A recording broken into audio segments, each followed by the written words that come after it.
will have seen this slide before. It's the note well. Please pay attention. Make sure that you understand what you're actually participating with when you agree to follow the IETF processes.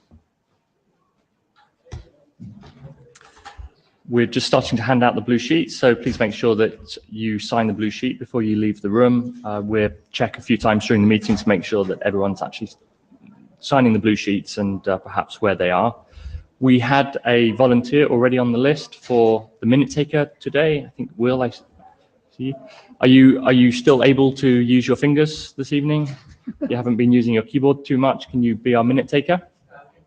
Okay, well, we've got Neville taking notes as well, and I'll take some notes, so we should have that covered. But it would be nice if we had a Jabber scribe. So, Adrian sat in the seat, in the hot seat, so great. Thank you, Adrian. So we have a 1-hour session. This is the agenda. We're going to start with our current working group documents. So let's kind of use this as a quick status update now. So congratulations, we now have 2 working group documents. Commiserations, we now have 2 working group documents. So this is our generic policy information model document. This was kind of an optional document. It was something that was discussed in Charter and the milestones, but it seemed that at the previous IETF, it was a document that people were willing to read and work on, so we decided to adopt this particular piece of work as our first item. We recently closed the poll and adopted the data model document, so we now have some sort of tangible, concrete pieces of work that we really need to kind of polish and work on, and we'll talk about these documents and the challenges and what we'd like to see with these documents during today's session. We also have a discussion from Will highlighting the framework proposal. We had 2 documents presented, sent to the list, discussed, a brief discussion last week by Bert. Thank you, sorry, last IETF. Thank you, Bert. And we now seem to have 1 proposal this IETF. So let's take a look at that document. And then we've got the problem statement that's going to be presented by Jun. Georgios is going to be present that. The agenda on the website is actually accurate. These slides are not accurate, so I will update that. And then finally, Rakesh. Do we have Rakesh in the room? I saw you, earlier, great. So Rakesh is going to present some work, and there's maybe some applicability or overlap or cross-fertilization between I2NSF and SUPA. So is everyone happy with the current agenda? Are there any changes or requests? No, okay, great. Can we have our first presenter, please?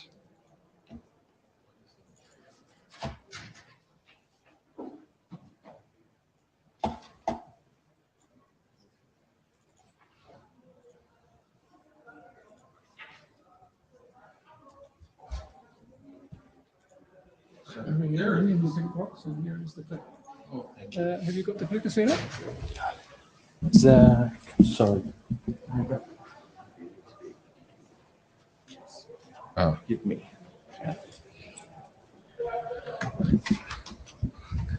So, hi, my name's John Strassner, and this is an unreadable screen, but now it is. Thank you. This is the SUPA generic policy information model, and hey, it works, yay. This first slide, there were still some questions about, gee, do we really need an information model or not?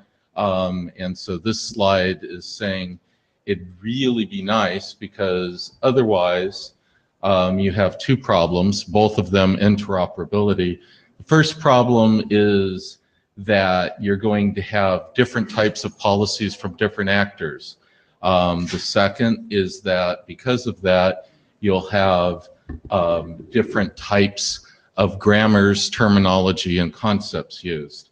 A resulting problem is that unless we have an information model to normalize concepts, if we want to reach out to Chef or Puppet or Ansible or AWS, etc., it's going to be rather difficult to do.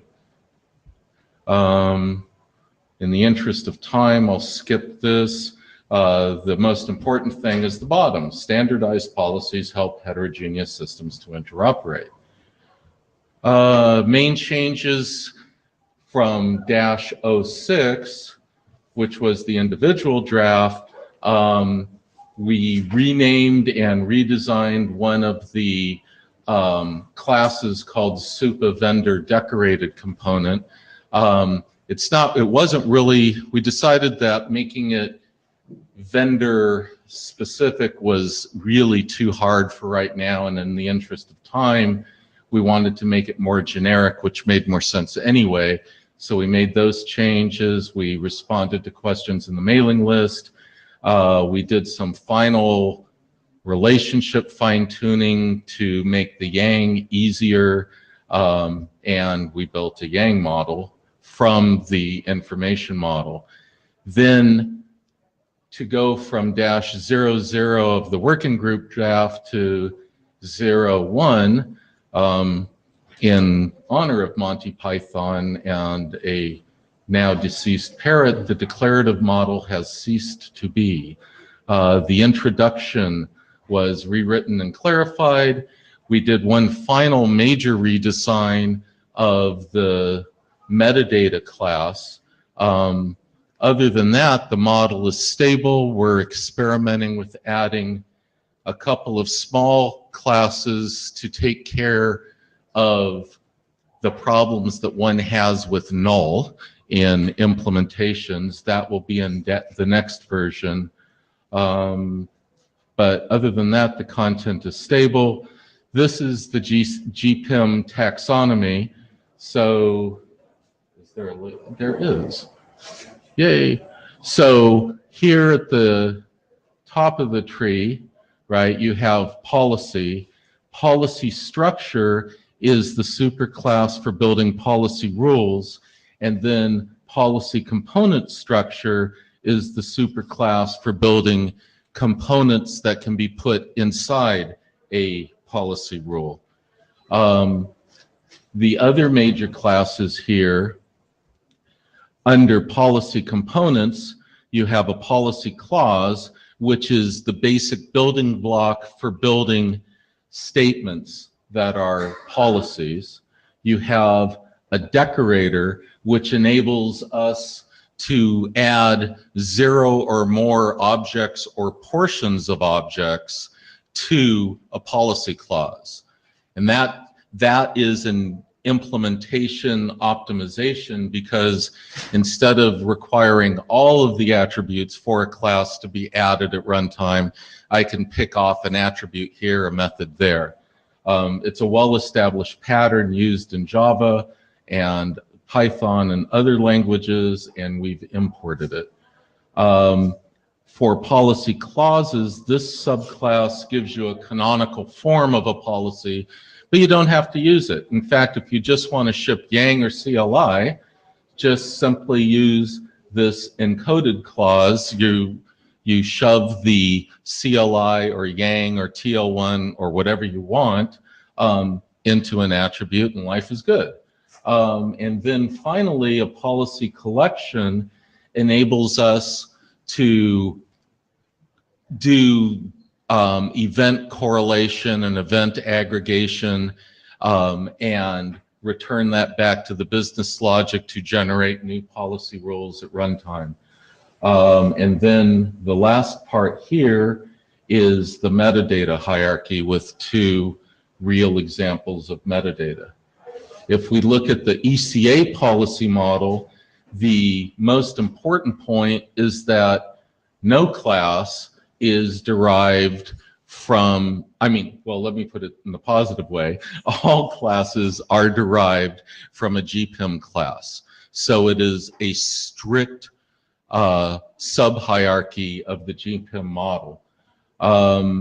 So we've added an ECA policy rule to represent imperative clauses, and we've used the composite software pattern to represent either individual rules or a hierarchy of rules. We have a subclass of policy clause to be Boolean policy clauses, and again, the same composite pattern to do individual or hierarchies of Boolean clauses.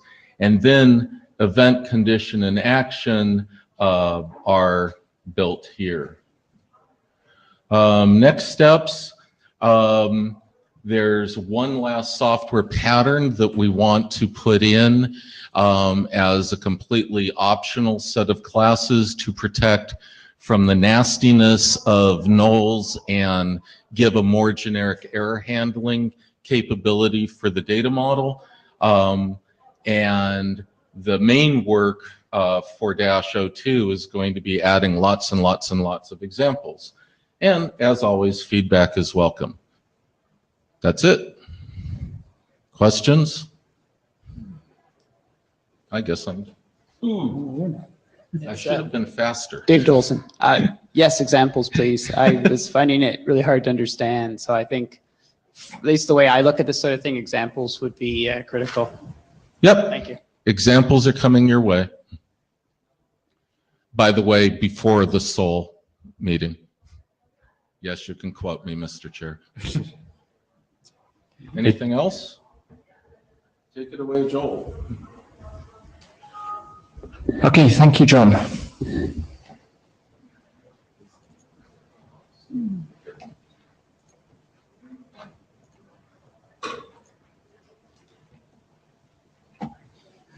Okay. Thank you, John. I will now briefly talk about the data model because there isn't a lot to say. We took the 00 of the adopted data model draft is just exactly the same as the last draft that was under my name. So there are no changes there. So there's nothing for me to discuss in that regard. We're working on building a 01. So we say we haven't actually managed to get the 01 up there. We were hoping to, we didn't quite make it. So we added, we're in the process of adding explanatory text on how the Yang was constructed. There's some pieces in the Yang itself that sort of suggest what we did, but we need to actually put in all of the explanation that says, we took the information model and here's what we did to construct the data model to make it easier for you to read the data model or to understand the relationship between the two, whichever way you want to deal with it. And the process of construction is a human algorithmic transform. It is probably the case that you could get 95% of the way there with a machine transform if you could process the UML, but we just did it by hand. And we will do the updates to bring the -01 into alignment with the changes John just talked about by hand, because we don't expect to have lots of complicated issues there. So these two slides just got reversed. This should have been the first slide. I don't know how that happened. My apologies. The point is you have the 00. It only appeared yesterday because we submitted it last week with the AD approval, only the Secretariat was too busy to actually do the AD approved pre-submission during the block, and we didn't realize it hadn't gone through. When we finally realized it, we resubmitted. Sorry about the delay, folks. And we also, because Yang documents need a Yang tree, we're adding a Yang tree. I gotta say, it's not gonna tell you much because the tree is gonna say container, container, container, container, container. But okay, it'll be there so that you have the information to show you what's going on, because where most models rely on the containment structures in Yang, this relies very heavily on inheritance structures, which have to be represented a different way, as I discussed last meeting.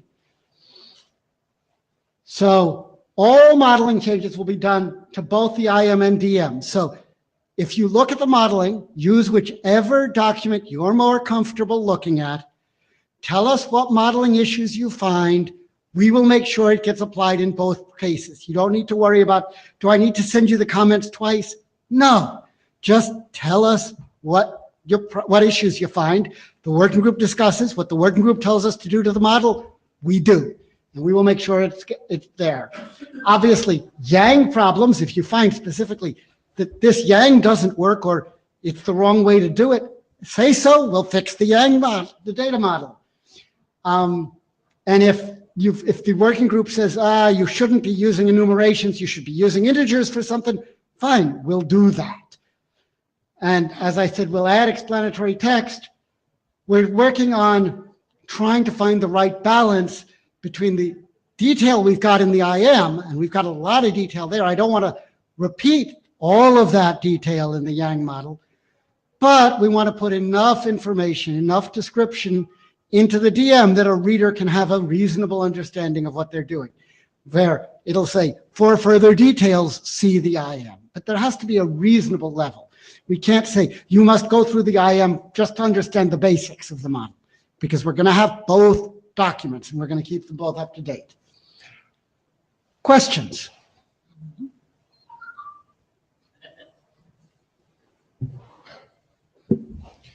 Benoit Claes, maybe one question regarding the example we've been mentioning.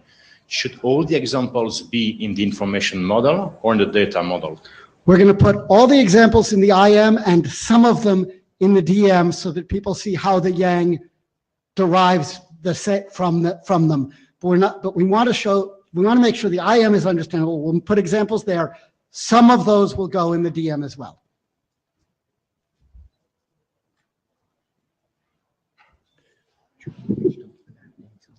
John Strossner, we are toying with the idea of actually going from wetware to software.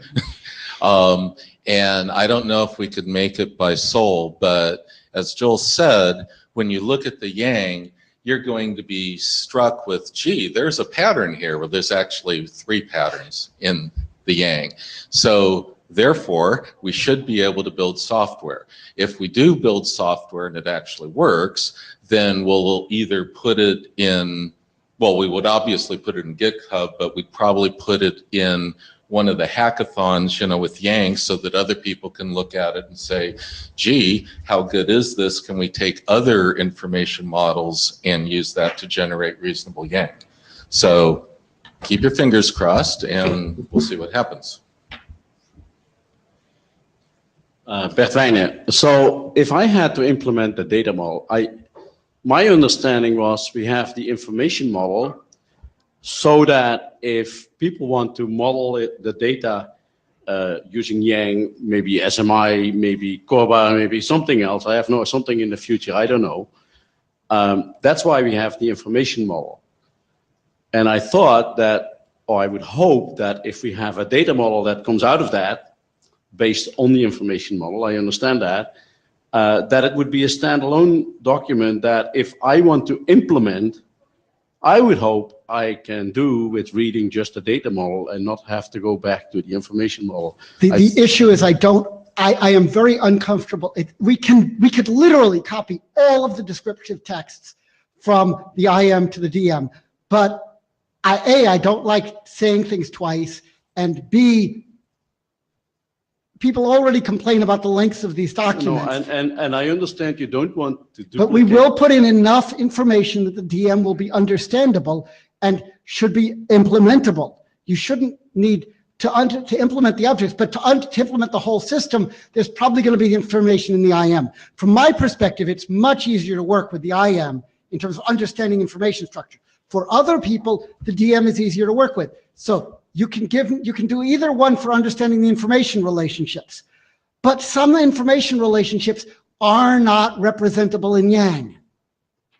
And so I can't do anything about that. That's represented in the IM.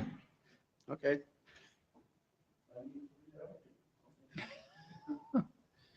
And it's either that or we produce a lot longer DM.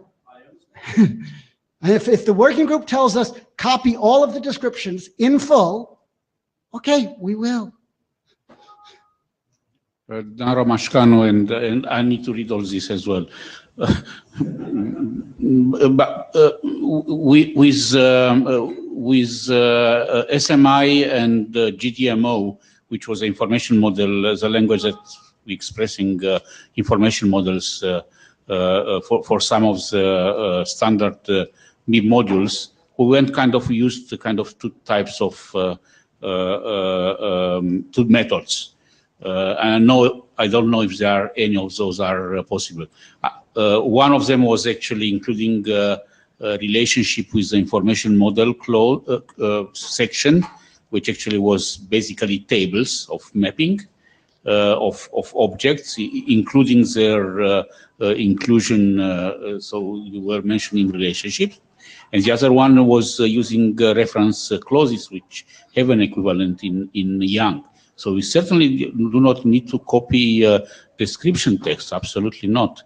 That's the only, the data model will be complete. The only question is how do we get enough descriptive text to be useful without copying verbose things that have all of the details. And take a look, that part isn't there yet, but do take a look at the data modeling and the information modeling and say, is this a readable data modeling thing? There are, all the details are currently in the IM. As I've said, we do need to put significantly more detail into the Yang draft. I'm not saying we're going to leave all of the details in the IM, because it does need to make sense to be coherent as a data model document. It's just a question of how much detail we put in, how much explanation. So as I say, I expect most of the examples to be in the IM, but there will be enough examples that you know how the Yang works, and you're not left going, what does that Yang mapping really mean? We got to have enough examples in the data model so that you do know and you can make sure you've implemented right. It's the goal. Thank you, Joel. Just before we have our, Benoit. Just one quick one, Joel. So we've got now the working document, which is the exact copy of your previous draft, which was last updated in April, right, for the previous IETF. We're going to be updating very soon. We're going to be very shortly producing a 01 that updates to fix things like the absence of a Yang tree and things like that. And then that will be available for the working group to discuss. It's just we ran out of time.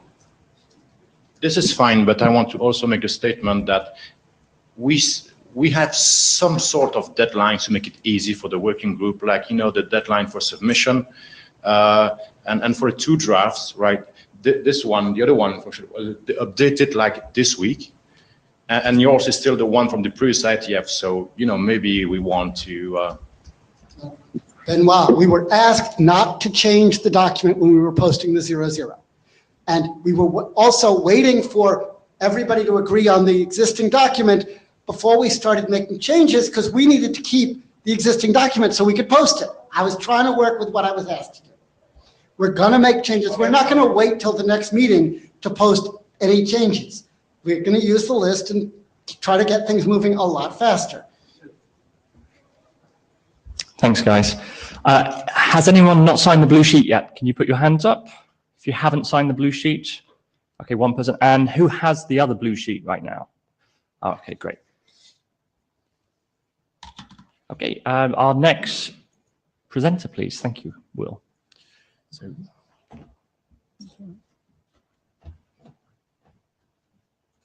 Who's got the click? Oh, here it is. Okay, this is Will from Huawei. So I'm gonna present this SUPA policy management framework. And thanks to all the authors' efforts, we have this draft. So first of all, I will talk about a little bit about the background. So first, you can see the position is that we're a little behind the schedule actually. So this should be submitted earlier. And the history about this draft came quite a long time. So I want to talk a lot about the details, but just before, SUPA was created, we have 2 drafts from my colleague, drafted Ms. Zhou, and this draft are, prior to the working group created, and in 14th and 15th. And next, we, thanks to Maxim from TOF, we have a SUPA value proposition. This is under the suggestion, from the working group and the chairs. And there we have a brief section about the framework, very simple one. And then in this year earlier, on April, we have a, because the change, Maxim changed the work. So, changed the responsibility. So I lead this new draft, which is we formally replaced the very beginning, the first one, the draft Joe, and we modified according to the latest discussion, and we added the details to describe what's the framework look like.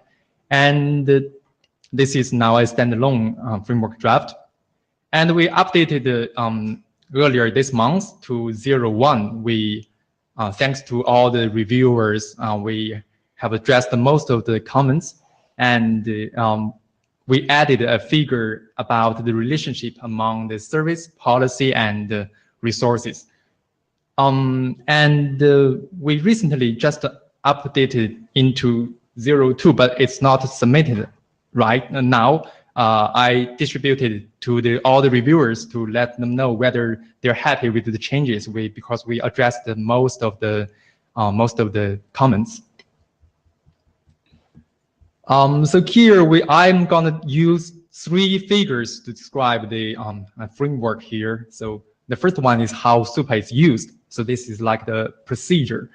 As John and Joe already presented the information model and the data model, I won't go to the details. But first, we need to know that, well, if you look at the top, we have IETF to design this information model and the data models. And these information models that have the guided, can guide the design of the data models, which can be, used together with those resource and service young models together to this service interface logic.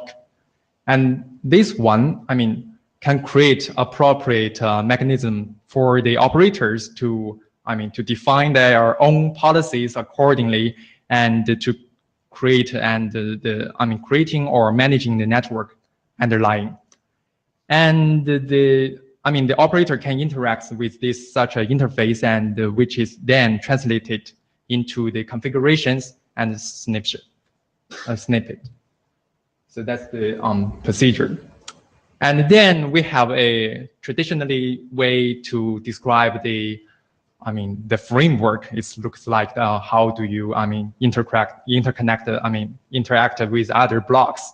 So here we have the GPIM on the top, and here, by the way, D here means derived from. So which means that the generic policy data model can be derived from the GPIM, as well as the ECA policy rule information model also can be derived by this GPIM.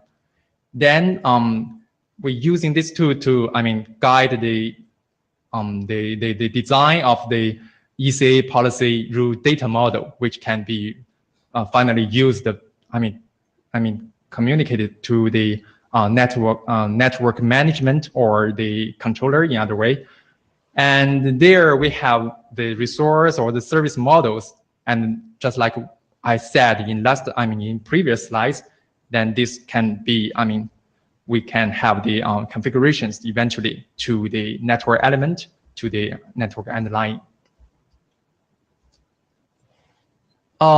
This figure actually was added because since we, proposing SUPA in, a long time, people kept asking what's the relationship between service and the policy. So actually, we have a wiki which is generated, maintained by me, and there are many Q&As. I guess maybe this one can be also added into the wiki. So I just added this figure and some materials into our new draft to describe the relationship. In our view, what's the relationship between policy and service, between policy and resource? Of course, the service and the resource relationship is out of our scope, but I just draw this line to make everybody have a big picture. So here, thanks to John's help, make the language more clear and like a poem, very beautiful. So here we have the policy manages and can adjust the service behavior as necessary. Please note that here we have a kind of a relationship that this policy and the service can have a one-to-one or one-to-multiple relationship. Means that you can, using one single policy, to manipulate, to manage, configure, one or even multiple services. And similarly, we have policy managers and can adjust the service behavior. I'm sorry, there must be something wrong here. And adjust the resource behavior as necessary. So there is a mistake here. I'm sorry. So similarly, we have a one-to-multi or one-to-one relationship between policy and resource. So the last sentence is about service and resource. So I'm not gonna read it because it's out of scope. And the next slide shows you the comments and the next step. So thanks for all the reviewers. We have received many comments on the mailing list or offline or face-to-face discussions. I briefly, categorize these comments into these five. So the first is that what's the relationship between, just like what I explained. So we add a figure and we add paragraphs to explain the relationship between policy and service. And then it's about the explanation on the process of the GPIM and the EPRIM. And we add a section there, not section, add a paragraph there to explain the issue. And of course, we need to update some references because we have a new draft and we even have the RFC 6020 bits. And also some of the figures we need to polish. Actually, I already done this, and you can see from these slides the figures are already polished. And you can also see those in our new draft. And the last one is the only comments that I haven't decided how to do it, and I want to ask the audience here is that whether we should talk about the how the declarative policy to fit in, because this is now out of scope. And actually, I received these comments from Bert and also from Crush from Juniper. Yesterday, we have a very long discussion about this topic. I guess later you can explain. So, so I really want to listen to the chairs, the AD, and all the audience. So whether we should, for example, we should just keep silent on this topic, or we should write a small sentence or paragraph about this is not in our scope. But if there is something to be discussed, how do we do this? So we are open to your opinion. And the next step will be, I already updated the draft, and I can submit it. After all the reviewers agree, the comments I already addressed, and then that's it. So this is the final page. I'm asking whether we could adopt this as a working group draft. And questions?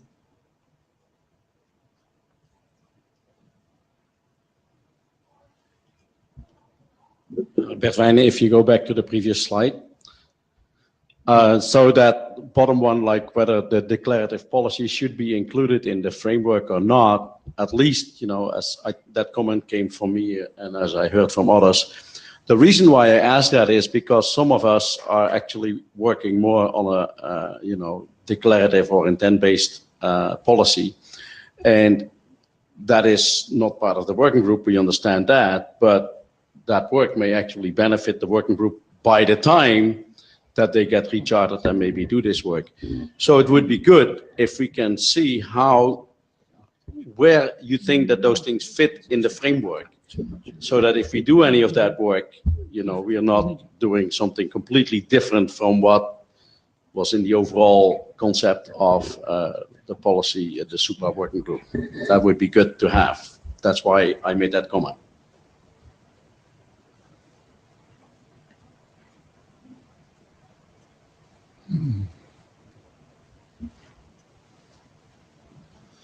Boris Hasanov, you mentioned wiki. Could you please put this address to the slides? Wiki address. You mentioned wiki, which you're supporting. Wiki. Okay. Yeah. I will put that on the mailing list.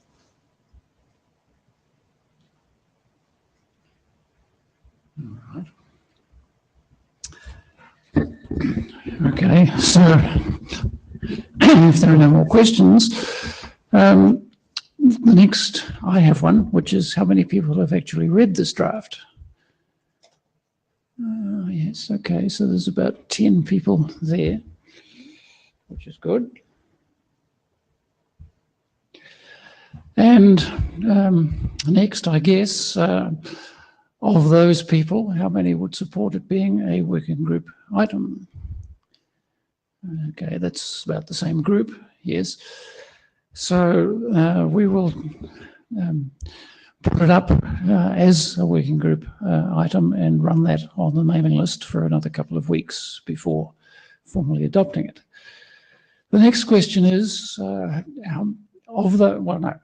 for everybody in the room, how many people are prepared to review the document? This group is not changing very much, and there's a lot of authors among it. Well, Unless there's 10 authors on the document. Oh, good. Okay, just clarification. So there's a few.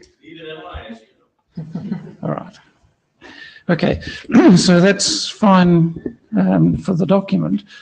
Now, the question about declarative policy, the Charter does say that's out of scope, but Will has raised the question of throwing in a few paragraphs, I think that's how he put it, just to make it a bit more complete. Benway, could we have an area director comment on that, please? Benoit Clay speaking. So you're right, the Charter says out of scope.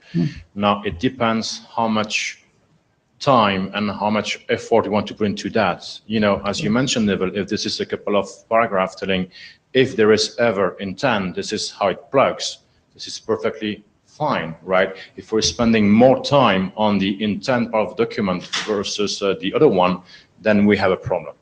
Right. So I'll interpret that as meaning a short section that doesn't take too much time and energy is just fine. If I may, Bertwijnen, so a short section, and it's okay if you even state explicitly in this document that it is only put here to see where it fits in the framework, but that we don't work on it. I think one box in the picture that's in the document would be good also, to see where one or two boxes in that picture, where it fits in the picture as well, right? I'm sure Bert will be delighted to, the authors will be happy to have your text to make that happen. Okay, good. And I'll just remind everybody, seeing I have the mic at the moment, that what we're looking for, as in any other working group, is people who are prepared not just to say, no, we don't think this is too good, or this is much too long. We're looking for people who will send in text to the editors so that it can be improved. Okay, so we're on to the next document, which is Georgios. Okay, thank you very much, Neville. So what I would like to present now is the problem that the SUPA working group is working on. Actually, this problem statement has been used in many drafts previously, so we are also used parts of these ideas to actually initiate the working group. But due to the fact that we have received comments from many participants to actually make this draft as a working draft to show to the audience what exactly SUPA is doing and what is the problem that SUPA is solving. That's why we thought that it will be good to also try to make this draft as a working draft. So the authors that contributed to this internet draft can be seen here on this slide. So let's go to the motivation.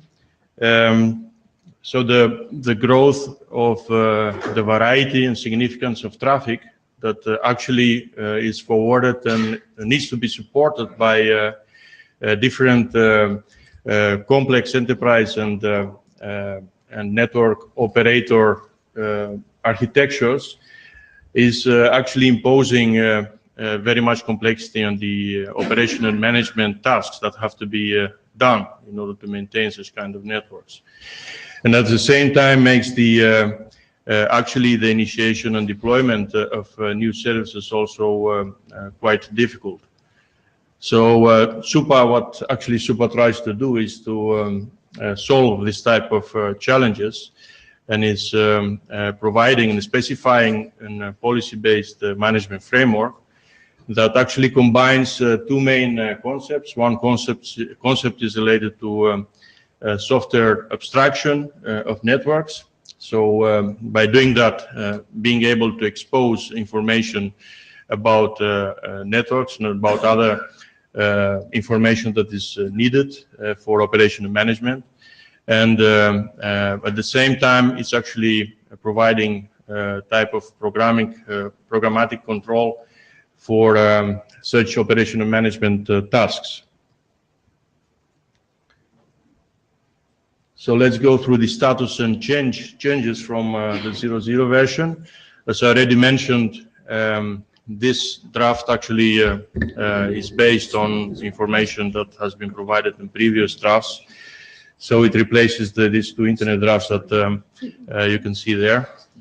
And it actually incorporates the SUPA problem statement. It provides information about the value of the SUPA approach. And it gives also a brief description and examples of how the event condition action can be applied for policy management. And then the changes from the 0.0 version, so this is actually 0.2 version,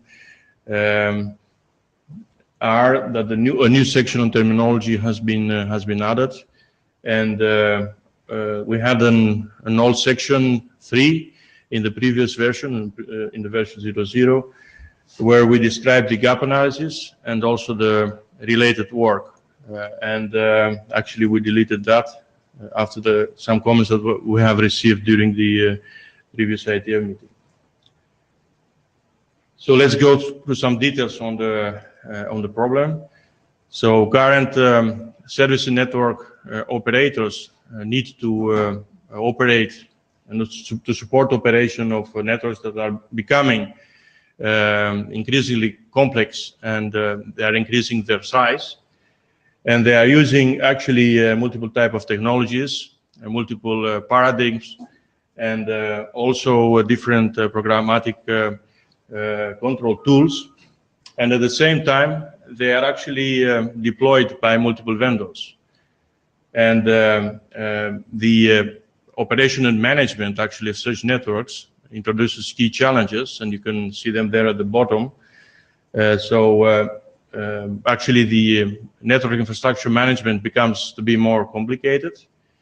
The management of existing networks becomes to be also difficult, and also the introduction and the deployment of new services also becomes also complicated. And in addition to that, when we have these new emerging technologies like SDN and NFV, it's also quite difficult to somehow introduce them and to be used by the existing operation and management ecosystem. So then the SUPA, what SUPA tries to do then is to somehow solve these challenges I mentioned by specifying a policy-based framework. And this is actually done by providing a unified technology independent operation management framework. So this will actually simplify and provide a more efficient way of how operators can manage their network. And it is also maybe important to note that SUPA focuses on management policies that are implemented externally to network elements, so not internal. And actually, this interpretation can mean that typically will result in configuration changes on a group of network elements, so not on one individual element, but on a collection of network elements. So here we have 4 key values and benefits of SUPA. So one that is important is that it provides a vendor and technology independent policy framework. And then this will help actually the network management, and at the same time it will simplify and optimize the way of how operational management can be performed. Then the second one is the Unified Network Infrastructure Policy Management. So by doing that, we provide means to operators to have a unified way of managing networks by using this policy framework. And then the third one is and this is an important one, a real-time and event-based network management. So actually the network infrastructure could be adapted, it could be changed based on some context that is monitored by this policy at the current moment in time. So depending on things that are happening dynamically, the infrastructure could also, and the configuration of this infrastructure can be changed, can be adapted. And then the fourth value is the new independent network management policy layer. So what we mean with that is that we include a kind of policy layer between the service network providers and the subscribers, and provide to them a way of achieving a unified and shared management. And also, maybe it's also important to note that different actors can make use of this policy, and these actors could be developers, could be network administrators, could be applications that that can use different types of policy rules on different abstraction levels. And another important characteristic of this fourth benefit is the fact that the policy framework could provide also an operation and management interface that could be used and enable the existing IETF data models that actually are being defined in different IETF working groups, and then define a way of how they could be managed in a unified way, and also being independent of technology vendors and application domain. And then here we have some, in the draft we have 4 examples that show how the event condition action policy is used. I'll go only through the first one, and this one is about the network service management, and we are using as network service in this case the L3 VPN. And what you can see there is that the event is shown. It happens at the moment that alarms and error notifications are being received from an L3 VPN service.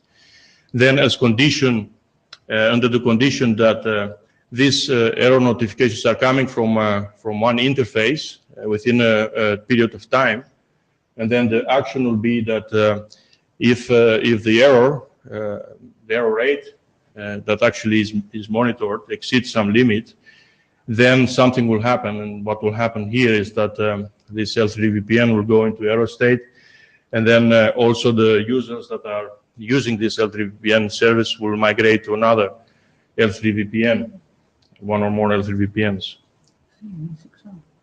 So I will skip this other 3, and I'm going to the next steps. So we received comments on the mailing list, as I mentioned previously. So we received comments on the mailing list that having this problem statement draft is useful, because then we can show to the audience what SUPA is actually trying to do. And in addition to that, we received comments that we should bring back the gap analysis and the related work, but then use it in the appendix of the draft. So I don't know if there are any objections on that. So that is the first question. And then the second question is to propose to make this draft as a SUPA working group draft. So thank you, and if you have questions, I'm happy to take them.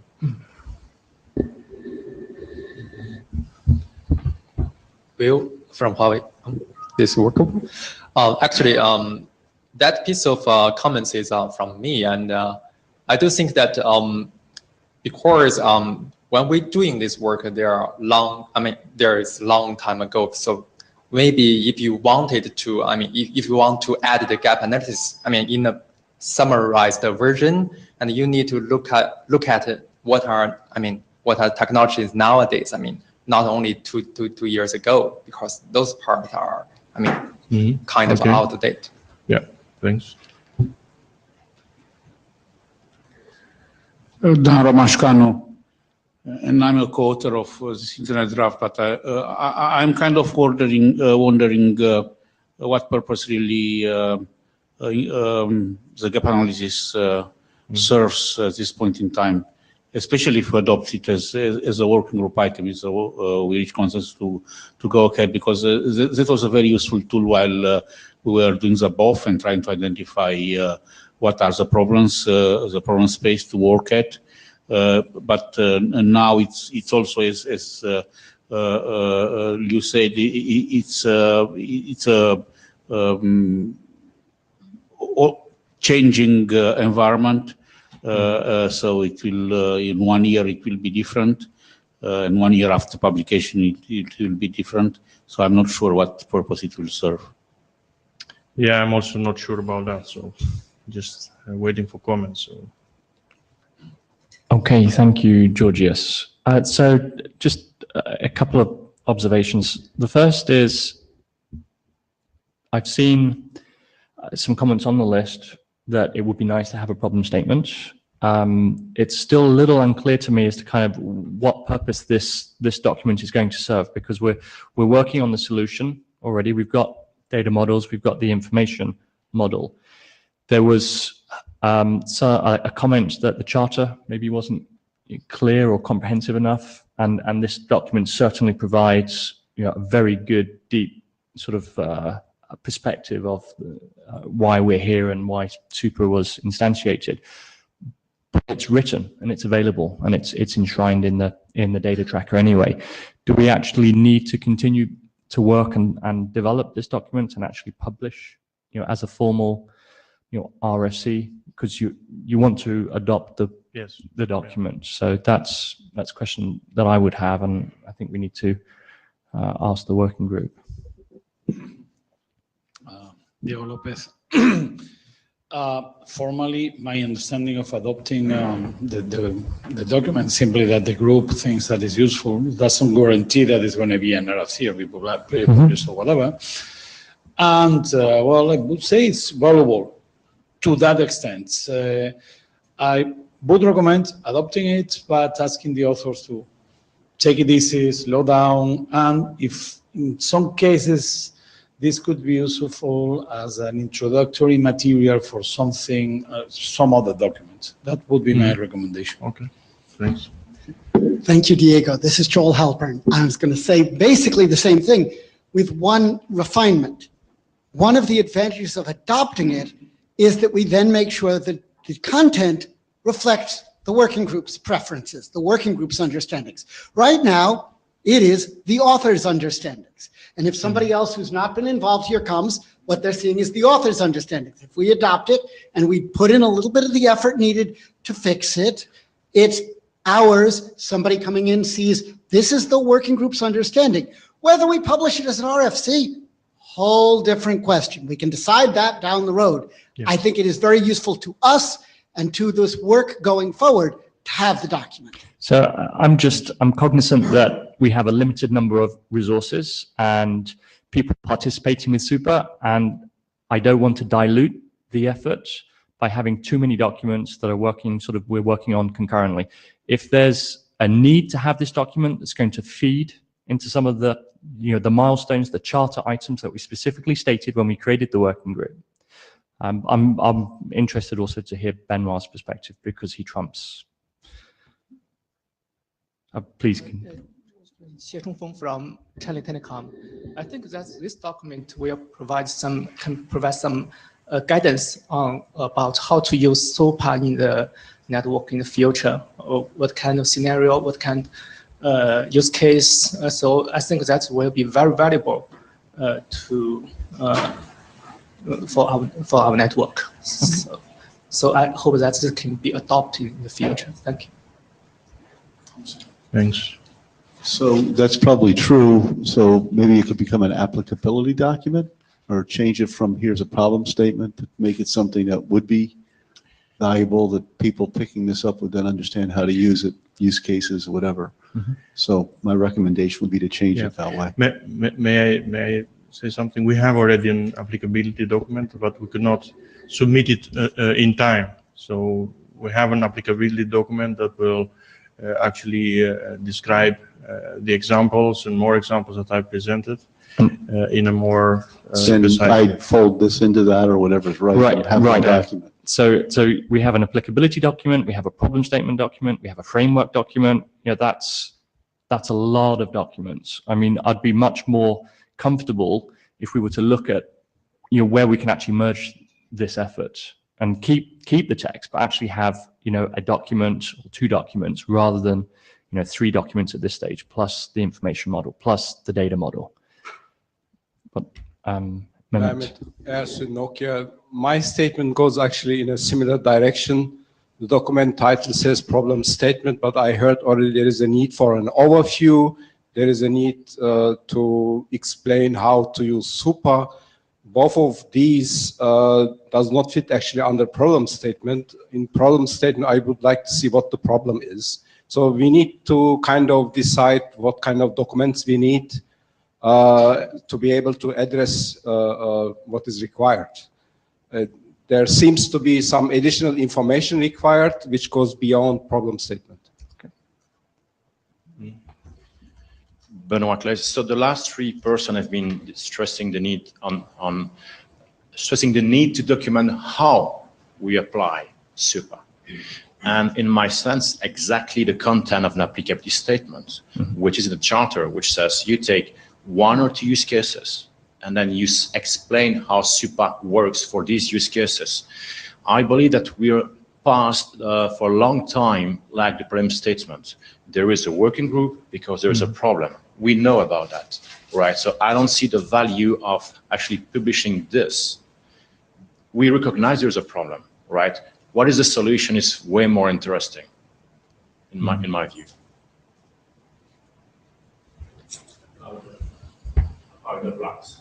Okay, we're going to have to cut the line off there. Sorry, but let's move this discussion to the list. Okay, thank you for coming. Thank you, Georgios. Rakesh. So the good news, Rakesh, is that you have all of the time remaining in the working group session. He wants to go home, I know. It's Rakesh Kumar from Juniper Network, and I just want to give background. I just started attending IETF, and as Juniper, we are developing security controller, and I had some interest in the I2NSF and talked to a lot of customers. So one of the challenge which we have seen that is the security policy configuration is a very complex task. And if you have a multi-vendor solution and virtualized, non-virtualized, legacy, switch, router, firewall, this is a very complicated topic. So how do we really make so that the customers can really use the system, whether we call the controller or management system, that doesn't matter to me. But how do you provide interfaces to the node-bound side or to the OSS, BSS application controller, whatever you want to call that, and make those interfaces so that it does not matter how the network is built, what the topology is, and whether it's virtual function, physical function, or whether the function would be realized in the switches, routers, stuff like that. So that is the background to that. So I was talking to the chair of I2NSF, and then we talked to chair of SUPA, and they suggested if I could use the policy framework which is defined in SUPA to use that for the client-facing interfaces. So I just want to go through a little bit background to what the I2NSF we are trying to do and how I see I can use SUPA to fulfill those requirements. So just bear with me for a few minutes. So agenda talks about security controller architecture. To me, this is just like one service functions, which is defined in the problem statement, could be any service layer, and service layer could provide basically a policy-based interface. So I'll go through security controller architecture, what is the I2NS framework we have defined, and then there is I2NS client-facing interfaces, where I think if I can leverage SUPA policy-driven framework, that would be a great thing. And the draft we have proposed that in the I2NS framework, which captures some of the requirement. So very quickly, in our opinion, what we are trying to do is there is a security controller, which really trying to abstract all that details, whether it's a physical, virtual, or whether it's which vendor the device is. Security controller is going to manage all the thing going southbound side. So we are calling the I2NSF NSF facing interface, right? So NSF facing interface understand that a particular capability exists in a network security function, and there could be another layer of abstraction which could happen where this NSF interface are generic. So it doesn't matter these blue box are a virtual function, a physical function, a router, a switch, or a specific vendor firewall, or a networking element. And on the node-bound side or on the client side, that's what we're trying to say. If we can bring those interfaces, like I said earlier, security is already configured using policy, and right now these are vendor-specific policy, like Juniper has, Cisco has, Huawei, Fortinet, Palo Alto. There's a lot of vendors there. They have their own specific way to configure each device, and those security policy in itself are very complex, and they require a lot of understanding of networking, device, how the topology is. So the main idea is how to use work which is done in the SUPA and to make end customer or the user life easy. That's the whole idea behind this. So there is what we are saying is in the I2SF, the client interface I just explained, that is security control interface to the client. And what our idea is, we don't really care. Like I know people have talked about, I just wanted to say one line about this user intent, what we're calling that. I know this word has a lot of different meaning to different folks. What we mean by user intent, and that's why I was talking to Will earlier, is we don't have to boil the ocean. What we have to do is we can solve a simple problem, just like end customer want to program a policy based on the user group access. Let's say in any enterprise, they have different department. You have legal department, you have finance department, and you want to say that users which belong to finance department or HR department, they cannot have application access or the data access in a different department. I mean, this is a very typical security policy. Everybody deploys that. So to us, that is intent. Do you want to program a security policy based on figuring out, hey, what is the user IP address that's given instance of time, or where the application is deployed, what is the IP address at the given time? And if the application change or the application move, is IP address change or the user change, somebody has to track that and reconfigure the policy.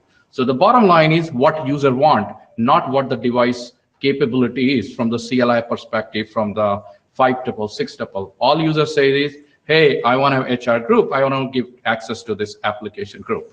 So it doesn't mean that we have to provide this natural language processing. What we're saying is how to model the intent into the client interfaces. So when we talk about intent, that's what I mean here.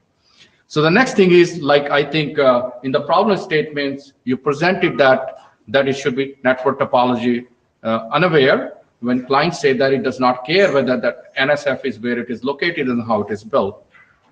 And we want to leverage SUPA policy interface there. So these are all the user intent modeling. And the idea was here is, these are the intent which we think would be useful to create for the northbound or the client-facing interfaces. And if I can use SUPA-based policy to model these things, that would be great. So some of these things is metadata-driven. So as I said earlier, user intent could be modeled just, hey, metadata-driven instead of providing the fixed IP address. So metadata could be related to users, device, application, locations, and the group definition could come from anywhere. So policy should be able to capture those details. Hey, I want to define a specific group, and the identity of that groups come from some system. And then next thing is policy modeling requirement. What does user really want to create a policy? Or when he wants his policy to enforce, we can call that event condition actions, or we can call that more sophisticated one, where user defines, hey, I want my policy to be active when I configure that. Or user could say that I'm going to define a time profile, and based on the time profile, policy automatically kicks in. So you don't have to do those manual tasks. You can automate that. Or you can say that, hey, I want to create a more sophisticated system where based on certain event I see coming from different system, or I have analytics engines which give me event. Doesn't matter how the event happens. I want to use those events to drive my policy enforcement. And the next thing is what user want in rules. Like I said earlier, he's going to build rules on the building blocks of the object which we are going to define. Like you have, like I said there, you have groups. Groups are the basically where the policy would be applied. What kind of policy you want to apply? You want to do threat management, you want to block botnet access, DDoS handling, malware. We just give an example. What kind of action user want to take that? Permit, deny, metering, QoS profile. Again, we are not trying to go through exhaustively. I'm just giving how we want to model that interface and if we can leverage SUPA. That's the whole idea behind this. And of course, user could say that, hey, when I want to talk to my security controller, I want you to have this kind of authentication, authorization, and their operational requirement, multi-tenancy, telemetry, notification. So basically, we are trying to capture this client interface requirement and how to leverage, if it is possible to leverage SUPA's work.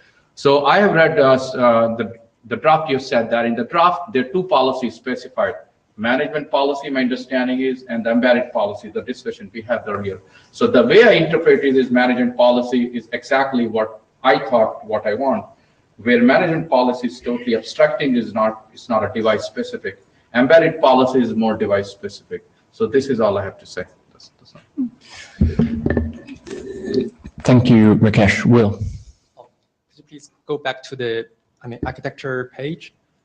Actually, a little update is that we had a long discussion about this figure, and I, as the author of the framework, I cannot add, at the moment, I cannot add those interface about the user intent stuff into our framework. So, but beside that, those part, except those part, the other part, you are welcome to, comments and review our draft and give your comments to us. Yeah, so when I say intent was like metadata driven, like John was saying earlier, it's like how you interpret the word.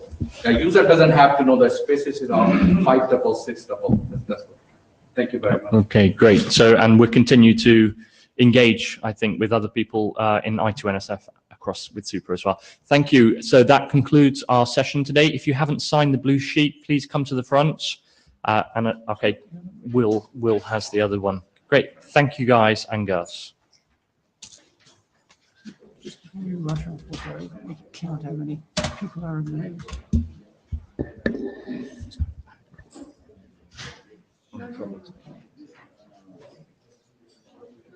Why can't I want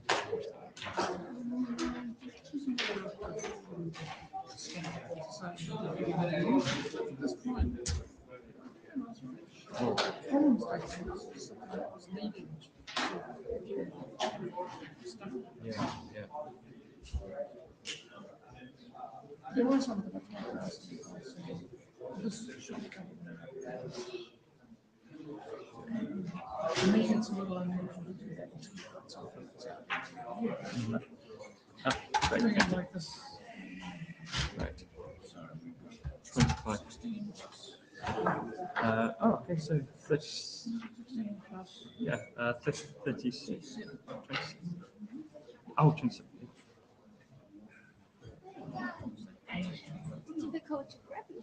I've been crazy busy, yeah. Yeah, have time to talk a bit. Not so much actually. What? I've got dinner now. Dinner? Yeah. And that Wednesday? No? Well, it's 8 o'clock, but I need to go and put my things back. Oh, in maybe my we hotel. can talk while you walk back to your room.